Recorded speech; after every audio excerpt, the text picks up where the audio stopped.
ಅಸ್ಥಿಪಂಜರಗಳಿಂದ ಮನುಷ್ಯ ಮತ್ತೆ ಪುನರ್ಜೀವನವಾಗ್ತಾನೆ ಅಂತ ತಾಮ್ರವರ್ಣದಲ್ಲಿ. ನೀವೇನು ಗಂಗೆನ ಕಾವೇರಿನ ಮನೆ ಕೆಲಸದವ್ರು ಅಂದ್ಕೊಂಡಿದ್ದೀರಾ? ನೀವುಗಳ ಪಾಪಕರ್ಮಗಳು ತೊಳ್ಕೊಳಕ್ಕೋಸ್ಕರ ಭಗವತಿ ಬಂದಿರೋದು. ನೀವು ಮಾಡಿದ ಕರ್ಮ ಮಾಡಿದೋಣ ಮಾರಾಯ, ಎಲ್ಲರಿಗೂ ಶನಿ ಬೆನ್ನೆ ಇರ್ತಾನೆ, ಹುಷಾರ್.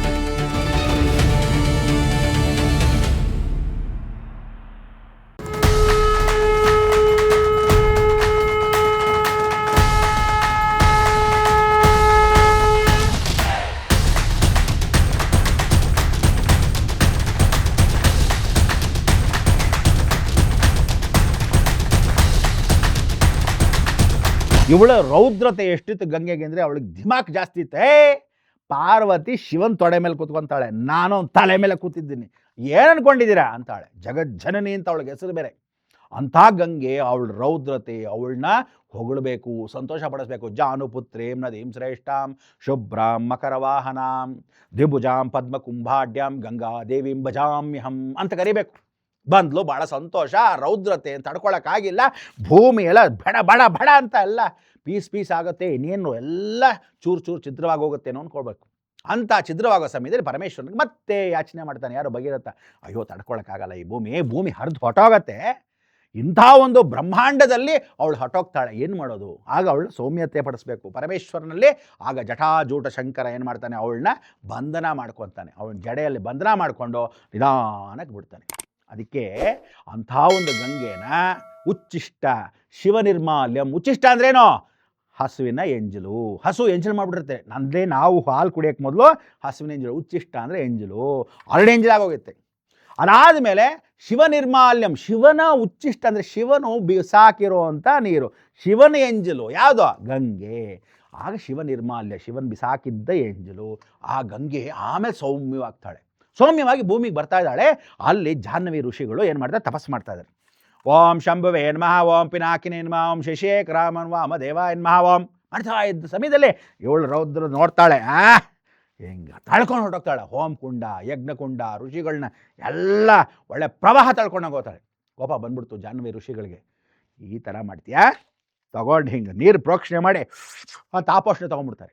ಒಂದು ಸಲ ನುಂಗ್ಬಿಡ್ತಾರೆ ಗಂಗೆನ. ನುಂಗ್ಬಿಟ್ಟಾಗ ಅಯ್ಯೋ ಮತ್ತೆ ಗಂಗೆ ಭೂಮಿಗೆ ಬರಬೇಕು ಅಂತ ಕರ್ಕೊಂಬರ್ತಾ ಇದ್ದೀನಿ, ದಯವಿಟ್ಟು ಕ್ಷಮಿಸಿ, ಆ ಗಂಗೆನೂ ಕ್ಷಮಿಸಿ, ನನ್ನೂ ಕ್ಷಮಿಸಿ, ದಯವಿಟ್ಟು ಬಿಟ್ಬಿಡಿ ಅಂತ ಕೇಳ್ಕೊಂಡಾಗ ಅವಳನ್ನ ಸೌಮ್ಯವಾಗಿರೋದು ಕೇಳೋ, ಇಲ್ಲದೇ ಇರೋ ಹೇಳ್ದೀನಿ ಸರಿಯಾಗಿ ಅಂಥೇಳಿ ಜಾಹ್ನವಿಗೆ ಏನು ಮಾಡ್ತಾರೆ, ಕಿವಿಯಿಂದ ಬಿಡ್ತಾರೆ.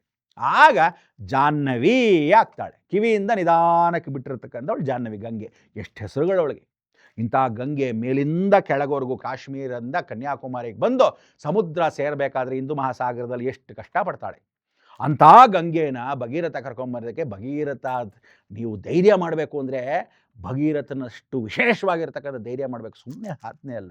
ಆ ಭಗೀರಥ ಕಷ್ಟಪಟ್ಟಿರೋದು ನಿಮಗೆ ಏನು ಗೊತ್ತು? ವಂಶ ಭಾರತ ದೇಶದ್ದೆಲ್ಲ ಹೊಟ್ಟೋಗಿದೆ. ಇಂಥ ರಾಕ್ಷಸರೆಲ್ಲ ಹುಟ್ಟಿದ್ದಾರೆ, ಅವ್ರು ಮಾಡಿರೋ ತಪ್ಪನ್ನು ಕ್ಷಮಿಸು ಅಂತೇಳಿ ಎಲ್ಲ ಅಲ್ಲಿರ್ತಕ್ಕಂಥ ಮೂಳೆಗಳಾಗಿ ಬಿದ್ದೋಗಿರ್ತಕ್ಕಂಥವ್ರಿಗೆ ಮೋಕ್ಷ ಕೊಡು ಅಂತ ಕೇಳ್ಕೊಂಡಿದ್ದು ಗಂಗೆ.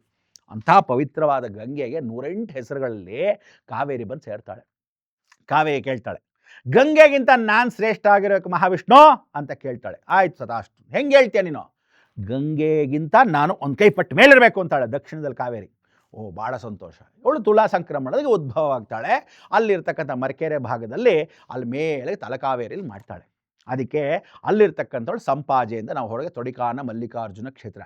ಸಂಪಾಜೆಯಿಂದ ತೊಡಿಕಾನ ಮಲ್ಲಿಕಾರ್ಜುನ ಕ್ಷೇತ್ರ ಕಾಡಲ್ಲಿ ಕೂತಿರೋ ಮಲ್ಲಿಕಾರ್ಜುನನಿಗೆ ಆ ಶಿರಸ್ಸಿನಲ್ಲಿ ಸಪ್ತಮಾತ್ರೆಗೆ ಪೂಜೆ ಮಾಡ್ತಾರೆ. ಬ್ರಾಹ್ಮಿ, ಮಾಹೇಶ್ವರಿ, ಕೌಮಾರಿ, ವೈಷ್ಣವಿ, ವಾರಾಹಿ, ಇಂದ್ರಾಣಿ, ಚಾಮುಂಡಾಯ ನಮೋ ನಮಃ ಅಂತ 7 ಜನ ಅಕ್ಕ ತಂಗಿರು ಪೂಜೆ ಮಾಡತಕ್ಕಂಥವಳು. ಹೊರಭಾಗದಲ್ಲಿ ಬಂದರೆ ತುಳಾ ಸಂಕ್ರಮಣ ದಿವಸ ಬರ್ತಕ್ಕಂಥ ಕಾವೇರಿ. ಅವಳು ಕೇಳ್ಕೊಂಡಾಗ ಮಹಾವಿಷ್ಣುವಿಗೆ ಆಯಿತು ಅಂತಾರೆ. ಈ ಕಡೆ ಕೂತಿರ್ತಕ್ಕಂಥವ್ರು ಮಾಂಡವ್ಯ ಮಹರ್ಷಿಗಳು, ಈ ಕಡೆ ಕೂತಿರೋರು ಕಾವೇರಿ. ಆಗ ಗಂಗೆಗಿಂತ ಶ್ರೇಷ್ಠ ಆಗಿರಬೇಕು, ನನಗಿನ್ನೂ ಒಂದು ಉನ್ನತ ಸ್ಥಾನ ಕೊಡಬೇಕು, ತಥಾಸ್ತು ಅಂತಾರೆ.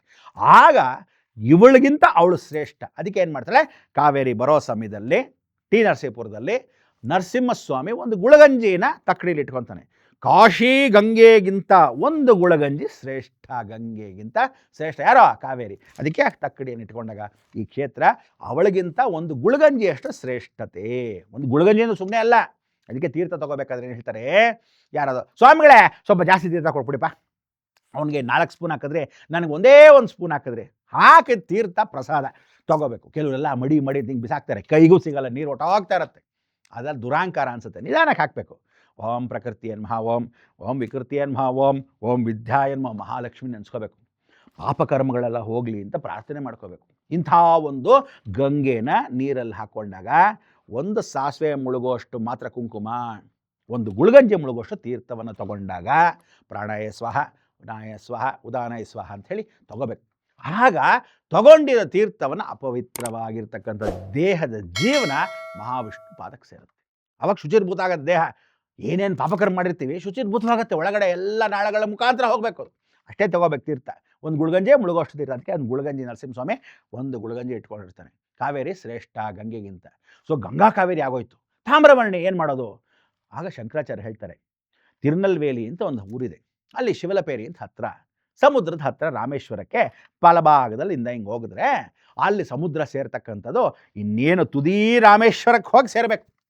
ಸೇರೋ ಸಮಯಕ್ಕೆ ಆ ಜಾಗದಲ್ಲಿ ತಾಮ್ರವರ್ಣಿ ಇದ್ದಾಳೆ. ತಾಮ್ರವರ್ಣಿ ಏನು ಅಂದರೆ ಇವರಿಬ್ಬರಿಗಿಂತ ನಾನು ಶ್ರೇಷ್ಠವಾಗಿರಬೇಕು ಅಂತಾಳೆ. ಅದಕ್ಕೆ ಆ ತಾಮ್ರವರ್ಣಿ ನದಿ ಎಷ್ಟು ವಿಶೇಷತೆ ಅಂದರೆ, ಅವಳು ಜಗತ್ತಲ್ಲಿ ನಾನು ಒಣಗೋದ್ರೆ ಗಂಗಾ ಕಾವೇರಿ ಇಬ್ಬರು ಒಣಗೋಗ್ಬೇಕಂತ ಕೇಳ್ಕೊಂಡಿರ್ತಾಳೆ. ಅದಕ್ಕೆ ಅಸ್ಥಿ ಪಂಜರಗಳು ಹಾಕಿದ್ರು, ಅಸ್ಥಿ ಪಂಜರಗಳಿಂದ ಮನುಷ್ಯ ಮತ್ತೆ ಪುನರ್ಜೀವನವಾಗ್ತಾನೆ ಅಂತ ತಾಮ್ರವರ್ಣಿ ನದಿ. ಅದಕ್ಕೆ ಅಲ್ಲಿ ಸುಡಲಮಳೈ ಸ್ವಾಮಿ ಅಂತ ಸಾಕ್ಷಾತ್ ಕಾಳಭೈರವ, ಅವನೊಂದು ರೂಪ ಮಹಾಕಾಳಿಯ ದೊಡ್ಡ ಸ್ಮಶಾನ. ಜಗತ್ತಿನ ಎರಡೇ ಸ್ಮಶಾನ, ಒಂದು ಕಾಶಿ ಕ್ಷೇತ್ರ, ಎರಡನೇದು ತಾಮ್ರವರ್ಣಿ ಕ್ಷೇತ್ರ. ಎರಡು ಜಾಗದಲ್ಲಿ ಕಾಳಿ ಹೇಳ್ತಾಳೆ, ದಕ್ಷಿಣ ಕಾಳಿಯಾಗಿ ನಾನು ಕೂತ್ಕೊತೀನಿ, ಪರಮೇಶ್ವರನು ಕಾಶಿಯಲ್ಲಿ ವಿಶೇಷವಾಗಿ ಕೂತಿರೋ ವಿಶ್ವನಾಥನಾಗಿರಲಿ. ಸೊ ಎರಡು ಸ್ಮಶಾನದ ಮಧ್ಯೆ ಇಡೀ ಭೂಮಂಡಲದ ಮಧ್ಯಬಿಂದುವಾಗಿರ್ತಕ್ಕಂಥ ಭರತಗಂಡ ನಮ್ಮಲ್ಲಿ ಅಡಗಿರೋ ಭಾರತ ದೇಶ. ಅದಕ್ಕೆ ಕನ್ಯಾಕುಮಾರಿ, ಕಾಶ್ಮೀರದಿಂದ ಹಿಡಿದು ಕನ್ಯಾಕುಮಾರಿವರೆಗೂ ಈ ನದಿ ಹರಿಯೋದು ಬಂದಾಗ ಮನುಷ್ಯರ ಪಾಪಕರ್ಮಗಳನ್ನು ತೊಳಿಬೇಕು ಅಂದರೆ ಇಂಥ ಒಂದು ಜೀವ ನದಿಯಾಗಿರ್ತಕ್ಕಂಥದ್ದನ್ನು ಹಾಳು ಮಾಡೋದು ಯಾರು ಅಂದರೆ ಇದೇ ಮನುಷ್ಯರು. ನೀವುಗಳು ಒಂದೊಂದು ಕ್ಷೇತ್ರಕ್ಕೆ ಹೋಗ್ತೀರ, ರಾಮರಾಮ ರಾಮರಾಮ ಅಯ್ಯೋ ಅನಿಸ್ಬಿಡುತ್ತೆ. ನಾನು ಎಷ್ಟೋ ಜನ ಕೂಗ್ತಿದ್ದೀನಿ, ನಿಮ್ಮ ಯೋಗ್ತಾಗಷ್ಟು ಬೆಂಕಿ ಆಗ್ತು, ನೀವೇನು ಗಂಗೆನ ಕಾವೇರಿನ ನಮ್ಮ ಮನೆ ಕೆಲಸದವರು ಅಂದ್ಕೊಂಡಿದ್ದೀರಾ? ನೀವುಗಳು ಪಾಪಕರ್ಮಗಳು ತೊಳ್ಕೊಳ್ಳೋಕ್ಕೋಸ್ಕರ ಭಗವತಿ ಬಂದಿರೋದು. ನೀವುಗಳು ಮಾಡಿರ್ತಕ್ಕಂಥ ಕರ್ಮಗಳು ಮತ್ತಷ್ಟು ಕರ್ಮ ಕಟ್ಕೊತೀರ. ಅಲ್ಲೇನು ಮಾಡ್ತಾನೆ, ನೀಲಾಂಜನ ಸಮಾಭಾಸಂ ರವಿಪುತ್ರಂ ಯಮಾಗ್ರಜಂ ಛಾಯಾ ಮಾರ್ತಾಂಡ ಸಂಭೂತಂ ತಂ ನಮಾಮಿ ಶನೇಶ್ಚರಂ. ಶನೇಶ್ವರನ್ ಮಾಡ್ದ ಪಾಪ ನೀಲಾದೇವಿನ ಕರೆದ, ಅವ್ರ ಅಮ್ಮನ ಕರೆದ, ಛಾಯಾದೇವಿನ ಕರೆದ. ನೀಲಾದೇವಿ ಅವನ ಹೆಂಡತಿ, ಇಬ್ಬರನ್ನೂ ಕರೆದು ಪೂಜೆ ಮಾಡಿ ಅಂದ. ಈಶ್ವರನಿಗೆ ಪೂಜೆ ಮಾಡ್ತಾರೆ. ಅವನು ಪೂರ್ತಿಯಾಗಿ ಪ್ರಾರ್ಥನೆ ಮಾಡಿದಾಗ ನಮಸ್ಕಾರ ಮಾಡ್ಕೊತಾರೆ. ಅವನಲ್ಲಿ ದರ್ಬೇಶ್ವರ ಅಂತ ಅವನಿಗೆ ಹೆಸರು. ದರ್ಬೇನಲ್ಲಿ ಈಶ್ವರನ ಸೃಷ್ಟಿ ಮಾಡಿರ್ತಾರೆ. ಇಂಥ ಒಂದು ದರ್ಭೆಯಲ್ಲಿ ಇರತಕ್ಕಂಥ ಶ್ರೇಷ್ಠವಾದ ಜಗತ್ತಲ್ಲಿ ಅಕಸ್ಮಾತ್ 2 ಎಕ್ಲಿಪ್ಸ್ ಆದಾಗ ದರ್ಬೆನೇ ಹಾಕಬೇಕು ಅನ್ನೋದು ಬಹಳ ಮುಖ್ಯ. ಆ ದರ್ಬೆನ ಹಾಕಬೇಕಾದ್ರೆ ಎಷ್ಟು ವೈಶಿಷ್ಟ್ಯತೆ ಅಂದರೆ, ಇನ್ನೆರಡು, ಒಂದು ದರ್ಬೆನ ಹಿಂಗೆ ತೊಗೊಂಡ್ರೆ ಹಿಂಗೆ ಮುರಿದ್ರೆ ಒಂದು ಲವ, ಒಂದು ಕುಶ. ಅದನ್ನೇ ವಾಲ್ಮೀಕಿ ಋಷಿಗಳು ರಾಮನ ಮಕ್ಕಳು ಕೊಟ್ಟಿರೋದೇನೋ ಲವಕುಶ ಅಂತ. ಒಂದು ದರ್ಬೆನ ಮುರಿದ್ರೆ ಲವಕುಶ, ಅದೇ ರಾಹುಕೇತು. ಅದಕ್ಕೆ ರಾಹುಕೇತುಗಳು ಚಂದ್ರನ ತಿಂದಾಗ ಸೋಲಾರ್ ಎಕ್ಲಿಪ್ಸ್, ಲೂನಾರ್ ಎಕ್ಲಿಪ್ಸ್ ಅಂತ ಏನಕ್ಕಾಗತ್ತೆ ಅಂದರೆ ಚಂದ್ರಗ್ರಹಣ, ಸೂರ್ಯಗ್ರಹಣ, ಆ ಸಮಯಕ್ಕೆ ದರ್ಬೆ ಇಂಪಾರ್ಟೆಂಟ್. ಅದಕ್ಕೆ ಇಡೀ ಜಗತ್ತಿನ ದರ್ಬೆ ಶ್ರೇಷ್ಠವಾಗಿರೋನು ದರ್ಬೇಶ್ವರ.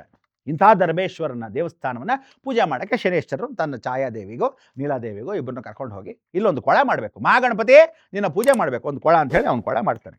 ಆ ಕೊಳ ಕಲ್ಯಾಣಿನಲ್ಲಿ ಇವತ್ತಿಗೂ ನೀವೆಲ್ಲ ಹೋದರೆ ಅಲ್ಲಿ ನೋಡ್ತಕ್ಕಂಥದ್ನಲ್ಲಿ ಪೂರ್ತಿಯಾಗಿ ಪ್ರಾರ್ಥನೆ ಮಾಡ್ಕೊಳ್ಳೋಕ್ಕೆ 9 ನವಗ್ರಹ ಕ್ಷೇತ್ರಗಳು. ತಿರುನಲ್ಲಾವೂರು, ನಳ ಹೊರಟ ಅಂತ.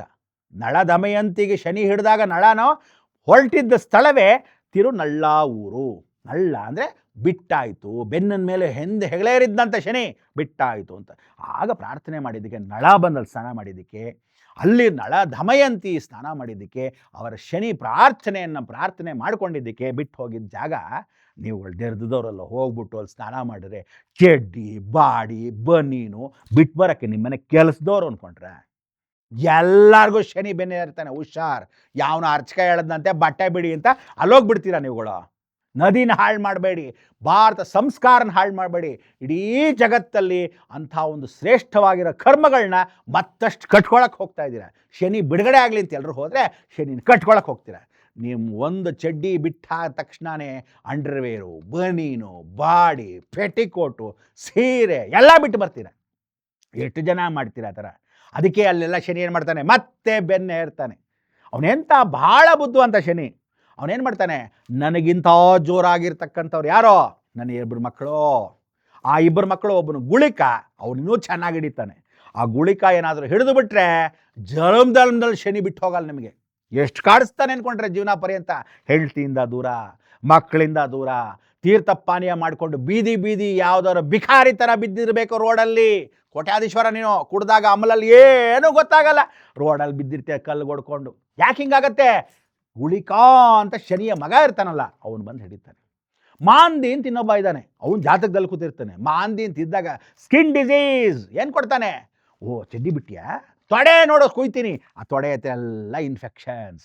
ಏನು ಮಾಡ್ತಾನೆ? Prostate operation. ಅಯ್ಯೋ ಯೂರಿನ್ ಇನ್ಫೆಕ್ಷನ್ ಅಂತೆ ಗುರುಜಿ, ಏನು ಮಾಡೋದು? ಪೈಲ್ಸ್ ಅಂತೆ ಗುರುಜಿ, ಏನು ಮಾಡೋದು? ಬಾಯ್ ಬಡ್ಕೊಳ್ಳಿ ನನ್ನ ಮಕ್ಕಳ ನೀವೆಲ್ಲ. ಎಲ್ಲ ಹೆಂಗಸರು ಗಂಡಸರು ನೀವು ಮಾಡ್ತಕ್ಕಂಥ ಪಾಪಕರ್ಮಗಳಿಗೆ ಆ ನದಿ ನೀರುಗಳ ಹಾಳು ಮಾಡ್ತೀರಾ. ಯಾವ ಕ್ಷೇತ್ರಕ್ಕೆ ಹೋದ್ರೂ ಅಷ್ಟೇ ನೀವು ಮಾಡಿರೋ ಪಾಪಕರ್ಮಗಳು ಅನುಭವಿಸ್ಲೇಬೇಕು. ಈ ಕಡೆಯಿಂದ ಪಾಪ ನೀವು ಮಾಡಿರೋ ಬಿಟ್ಟಿರೋ ಬಟ್ಟೆಗಳನ್ನ ಆ ಕಡೆ ನದಿ ನೀರು ಯಾರು ಕುಡಿಯೋದು? ಹಸುಗಳು ಕುಡಿಯುತ್ತೆ. ಕಾಮಧೇನು, ಇಡೀ ಜಗತ್ತಲ್ಲಿ ಗೋಮಾತಾ ಭಾರತ ಮಾತಾ. ಅಂಥ ಭಾರತ ಮಾತಾ ಆಗಿರ್ತಕ್ಕಂಥ ಗೋಮಾತಾ ಗೋರಕ್ಷಣೆಯನ್ನು ನಿಷ್ಪಕ್ಷಪಾತವಾಗಿ ಹಾಲನ್ನು ಕುಡಿಯೋದು. ಇವನು ಇತರೆ, ಇವನು ಬ್ರಾಹ್ಮಣ, ಇವನು ಶೂದ್ರ, ಇವನು ಮುಸ್ಲಿಮು, ಇವನು ಕ್ರಿಶ್ಚಿಯನ್ ಅಂತ ಹೇಳ್ಕೊಳ್ತಾ ಅದು ತನ್ನ ಮಗುಗೂ ಹಾಲು ಕೊಟ್ಕೊಳ್ಳದೆ ಪಾಪ. ಅದರಲ್ಲಿ 4 ಕೆಚ್ಚಲಿರುತ್ತಂತೆ. ಒಂದು ಕೆಚ್ಚಲಿನ ಭಾಳ ಬುದ್ಧಿ ಅದಕ್ಕೆ ಪಾಪ ಹಸುಗೆ. ಒಂದು ಕೆಚ್ಚಲಲ್ಲಿ ಹಾಲನ್ನ ಬಿಡದೇ ಇಟ್ಕೊಂಡಿರುತ್ತಂತೆ. ಆದರೂ ಈ ದೆರೆದವರು ಹಿಂಡು ಬಿಡ್ತಾರೆ. ಅದು ಇಟ್ಕೊಂಡಿರುತ್ತಂತೆ ತನ್ನ ಮಗುಗೆ ಕರುಗೆ ಬೇಕು ಅಂತ. ಇನ್ನು 3ರಲ್ಲಿ ಮಾತ್ರ ಹಾಲು ಕೊಡೋದು ಅದು. ಎಲ್ಲೋ ರೇರು ಕಾಮಧೇನು ಹಸು, 5 ಕೆಚ್ಚಲಿರುವಂಥ ಹಸು ಕಾಮಧೇನು ಅಂತ, ಕಪಿಲ ಅಂತ ಕೆಲವಿರುತ್ತೆ. ಆಂಧ್ರಲ್ಲಿ ಕೆಲವು ಹಸುಗಳಿದೆ. ಓಂಗೋಲ್ ಅಂತ ಹಸು, ಏನು ಮುಟ್ಟಿದ್ರೆ ಎಷ್ಟು ಚೆನ್ನಾಗಿರುತ್ತೆ ಗೊತ್ತಾ? ಹಿಂಗಂದರೆ ಅಷ್ಟು ಚೆನ್ನಾಗಿ ಕೆನೆ ಬರುತ್ತೆ. ಅಲ್ಲಿ ಇರತಕ್ಕಂಥದ್ದನ್ನ ಹಾಲು ಮುಟ್ಟಿದಂಗೆ ಇರುತ್ತೆ, ಕೆನೆ ಇದ್ದಾಗಿರುತ್ತೆ. ಅದೆಲ್ಲ ನೀವು ನೋಡಬೇಕು ಅಂದರೆ ಶ್ರೀಶೈಲದಲ್ಲಿ ನೋಡಬೇಕು, ನರಸೀಪುರದಲ್ಲಿ ನೋಡಬೇಕು, ನರಸಿಂಹಸ್ವಾಮಿ ಕ್ಷೇತ್ರದಲ್ಲಿ ನೋಡಬೇಕು. ಭಾಳ ವಿಶೇಷತೆ ಅಂತ ಒಂದು ಕ್ಷೇತ್ರದಲ್ಲಿ ನೀವು ಹೋಗಿ ನೋಡ್ತಕ್ಕಂಥದ್ದು ಭಾಳ ಮುಖ್ಯವಾಗಿರ್ತಕ್ಕಂಥದ್ರಲ್ಲಿ ಈ ಹಸುಗಳನ್ನ ಗೋರಕ್ಷಣೆ ಅಂತ. ಹಾಲು ಕುಡಿಯೋಕ್ಕೆ ಹಸು ನೀರು ಕುಡಿಯೋಕ್ಕೆ ಬರುತ್ತೆ. ಅಂಥ ಒಂದು ನೀರು ಕುಡಿಯೋಕ್ಕೆ ಬಂದಾಗ ಆ ಮೀನುಗಳೆಲ್ಲ ಪಾಪ ಬಂದು, ಆ ಮೀನುಗಳಿಗೆ ಮೀನಾಕ್ಷಿ ಅಂತ ಹೆಸರಿಟ್ಟಿದ್ದಾರೆ. ಆ ಮೀನಾಕ್ಷಿ ಅಂದರೆ ಕಣ್ಣಲ್ಲೇ ಹೆಸರನ್ನು ನೋಡ್ತಕ್ಕಂಥದ್ದು, ನನ್ನ ಮಕ್ಕಳನ್ನ ಕಾಪಾಡ್ಕೊಳ್ಳೋದು ಮೀನಾಕ್ಷಿ. ಇಂಥ ಮೀನಾಕ್ಷಿ ಆ ನೀರನ್ನು ನೋಡಿಕೊಂಡು ಅದು ಬಂದು ಜೀವಿಸ್ತಕ್ಕಂಥ ಅವಕಾಶ. ಎಷ್ಟು ಜನ ಇವತ್ತಿನ ದಿವಸ ಅಸ್ಥಿ ಪಂಜರಗಳನ್ನು ತಮ್ಮ ಪಿತೃಗಳ ಋಣವನ್ನು ತೀರಿಸ್ಕೊಳ್ಳೋಕ್ಕೋಸ್ಕರ ಎಲ್ಲರೂ ಪಿತೃ ಕಾರ್ಯವನ್ನು ಮಾಡೋಕ್ಕೆ ತರ್ಪಣವನ್ನು ಬಿಡಕ್ಕೆ ಬರ್ತಾರೆ. ನೀವು ಅಕಸ್ಮಾತ್ ಅಲ್ಲಿದ್ದಾಗ ಯಮಧರ್ಮರಾಜ ಶಾಪ ಆಗ್ತಾನಂತೆ. ಛೆ, ಅವನಲ್ಲಿ ಪಿಂಡ ಪ್ರದಾನ ಮಾಡ್ತಾ ಇದ್ರೆ ಇವನಿಲ್ಲಿ ಪೂರ್ತಿಯಾಗಿ ಚಡ್ಡಿ ಅದು ಇದು ಬಿಸಾಕಿದಾನ. ಕರ್ಮ ಅನುಭವಿಸಿ ನನ್ನ ಮಕ್ಕಳ ನೀವು ಅಂಥೇಳಿ ಯಮಧರ್ಮರಾಜ ಏನು ಮಾಡ್ತಾನೆ? ಸೂಕ್ಷ್ಮ ರೂಪದಲ್ಲಿ ಯಮಿ ಅಂತಕ್ಕಂಥ ಅವನ ಹೆಂಡತಿನ ಹೇಳ್ತಾನೆ, ಇನ್ನು ಮೇಲೆ ಅವನಿಗೆ ಅಂಗರೋಗಗಳನ್ನು, ಗುಪ್ತಾಂಗ ರೋಗಗಳನ್ನು ಕೊಡುವಂತ. ಆಗ ನಿಮಗೆ ಗೊತ್ತಿಲ್ಲದೆ intestine, lower intestine, large intestine, small intestine, liver, bladder ಎಲ್ಲ ಒಳಗಡೆ ಗುಪ್ತಾಂಗಗಳಲ್ವಾ, ಚೆನ್ನಾಗಿ ಹಾಳು ಮಾಡ್ತಾನೆ. ಡಾಕ್ಟ್ರ್ ಹತ್ರ ಹೋಗ್ತಾರೆ, ನೋಡ್ತಾರೆ, ಕಿಡ್ನಿ ಸ್ಟೋನ್ ಅಂತೆ ಗುರುಗಳೇ. ಇಲ್ಲಿ ಸ್ಟೋನ್ ಬಿಸಾಕಿರ್ತೀರಾ, ಬಟ್ಟೆ ಬಿಸಾಕಿದ್ರೆ ಅಲ್ಲಿ ಸ್ಟೋನ್ ಇಟ್ಕೊಳ್ಳಿ ಅಂತಾನೆ. ಭಾಳ ಬುದ್ಧಿವಂತ ಭಗವಂತ. ನೀವು ಮಾಡಿದ ಕರ್ಮ ಮಾಡಿದೋಣ ಮಾರಾಯ.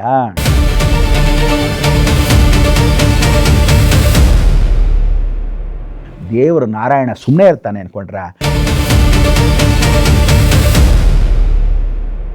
ಭೂತಗಣಗಳಿದೆ ಗೊತ್ತೇ, ನಮ್ಮ ಕಣ್ಣು ಕಾಣಲ್ಲ, ನಿಮ್ಮ ಕಣ್ಣು ಕಾಣಲ್ಲ. ಭೂತಗಣಗಳು, ಯಕ್ಷ, ಕಿನ್ನರ, ಕಿಂಪುರುಷ, ಗಂಧರ್ವ, ಕುಲಸೇವಿತ,